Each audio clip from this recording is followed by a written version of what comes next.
कि 32 समय भगवान परशुराम जी का जन्म हुआ, तो हमने एक बड़े मंच पे पूछ लिया, ऐसी कौन माता है जो अपने पुत्र को 32 स्थानों पे जन्म देगी? तो सब सहमत हो गए इस बात से, सहमत हो गए और इस बात को कहने लगे कि ये बात तो ठीक है, तो फिर बात ये गलत कैसे हो रही है? भगवान राम की जन्मभूमि पर कोई विवाद नहीं हुआ, भगवान श्री कृष्ण जी की भूमि पर कोई विवाद नहीं हुआ, तो भगवान परशुराम जी की जन्मभूमि क्यों विवादित कर दी गई? एक चिंतन का विषय इसमें से भी निकला। और शोध होने के बाद रामभद्राचार्य जी ने जब कहा और उस पर हरिद्वार के शोध कार्यक्रम में जो देश के प्रोफेसर पाठक जी चले गए, क्या विश्वविद्यालय के थे, उन्होंने खड़े होकर के उस संकल्प के साथ और उन ऐसे ऐसे विद्वानों की बहस उस मंच पे से कराई गई, अभी जैसा हमारा भाई जलालाबाद में गया, मैं वहां प्रभारी था शाहजहानपुर। जब मैं शाहजहानपुर का प्रभारी था तो वहां भी इस बात पर जतिन प्रसाद जो हमारे कैबिनेट मंत्री उत्तर प्रदेश के हैं, उन्होंने उस मंच पे से ये कहने का साहस किया कि जन्म स्थली है, लेकिन उससे बड़े और उत्तर प्रदेश के मुख्यमंत्री श्री योगी आदित्यनाथ जी उस मंच पर हम दोनों थे। हमने भी उनसे पहले अपने संबोधन में कहा कि वो तपोभूमि है,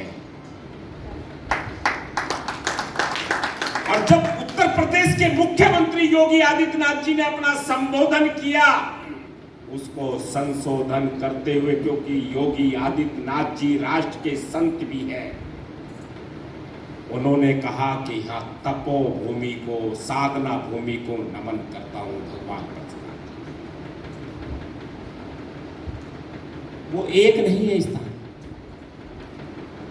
रमणीक स्थान अगर आप देख लोगे, केरल में चले जाओगे, तमिलनाडु में चले जाओगे, अरुणाचल प्रदेश में चले जाओगे, हिमाचल में चले जाओगे, उत्तराखंड में चले जाओगे, उत्तर प्रदेश के 6 स्थानों पे चले जाओगे, मध्य प्रदेश में चले जाओगे, महाराष्ट्र में चले जाओगे, कर्नाटक चले जाओगे, आपका हैदराबाद चले जाओगे, आप तब उसके तेलंगाना चले जाओगे, ऐसे भगवान परशुराम जी के ऐसे स्थान हैं जहां लोग जन्मभूमि मानते हैं, और उस पर साहित्य लिख दिया गया, किताब लिख दी गई। लेकिन ऐसा धाम क्यों नहीं बना, इस पर विचार करने की फिर आवश्यकता आपको है। शोध तो हो चुका है, यह निर्णय भी हो चुका है कि जन्मभूमि कहां है, वो बंद लिफाफे में रखा है।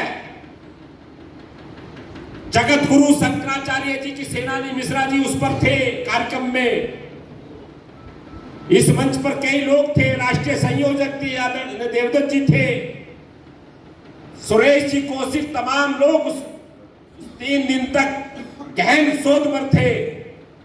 यह भी तय हो चुका कि तपोभूमि और साधना भूमि कहां है, और साथियों ये भी तय हो चुका है कि भगवान परशुराम जी की युद्ध भूमि कहां है। महाभारत कहां हुआ? कुरुक्षेत्र में। तो कोई संकोच हुआ बताने में? महाभारत किसके काल में हुआ? कौन अवतार थे? श्री कृष्ण जी। भगवान राम का युद्ध कहां हुआ? रावण का? लंका में। कोई संकोच है? भगवान परशुराम जी का कहां कहां युद्ध हुआ बताओ, हाथ उठाओ जरा। नहीं उठेंगे शास्त्री जी हाथ। सर आपके हिसाब से ये मैं कहना चाहता हूं कि आपके ज्ञान का पर्दा उठना चाहिए इस बात से, आपका गहन मंथन होना चाहिए, चिंतन होना चाहिए।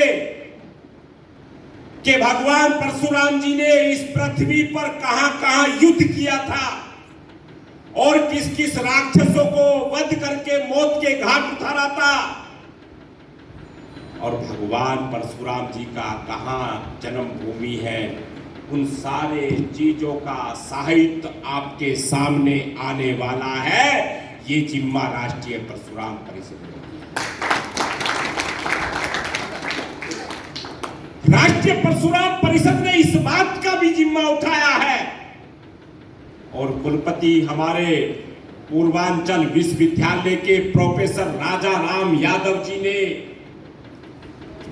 ये भी घोषणा करी है, घोषणा नहीं करी, वो काम हो रहा है। हमारे डॉक्टर वेदव्रत जी पीछे बैठे हैं,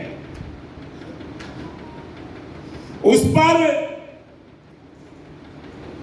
आदरणीय शास्त्री जी इस देश के हिंदू पद्धति पर चारों वेद, 6 शास्त्र, 18 पुराण हमारे हिंदुत्व पर है। 19वां पुराण परशु रामायण के आधार पर परशुराम पुराण लिखा जाएगा इस देश में। यह राष्ट्रीय परशुराम परिषद है, और उस पुराण में सारा विषय आएगा। और ये देश में जब ये बातें जब साहित्य के माध्यम से हमारी पीढ़ी,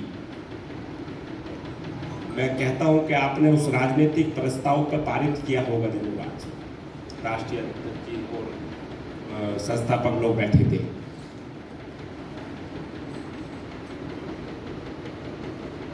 प्रोफेसर जो भारद्वाज जी कह के गए थे, उन्होंने कहा था ये बातें कि कक्षा 1 से लेकर के इंटर तक और ग्रेजुएशन तक उसका कहीं ना कहीं भगवान परशुराम जी का पूरा पाठ होना चाहिए।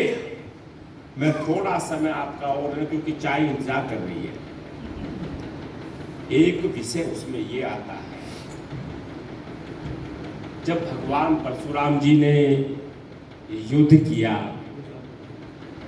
तो किससे युद्ध हुआ, किसको जानकारी है? कुछ हाथ उठाएंगे? नहीं उठे, एक तो उठे है ना। अब तो जानकारी होनी चाहिए, कितनी बार बोल चुके हैं। किसी ने रावण को बंदी बनाया, जो भगवान राम को वध करना पड़ा, जानकारी है। कई बार कह चुके, ध्यान नहीं रखते, पढ़ते नहीं क्या? साहित्य देना पड़ेगा छोटा छोटा सा। अगले वर्ग में ये साहित्य का इंतजाम करना पड़ेगा, और आप सबको साहित्य भी उपलब्ध करना पड़ेगा, जहां भगवान परशुराम जी की आशीर्वाद से आप उसको भी फिर ध्यान करेंगे। बहुत लंबा विषय चला जाएगा। ऐसे राक्षस का वध भगवान श्री परशुराम जी ने किया, जिसने रावण को बंदी बनाया। मैंने कल भी बोला था, रावण को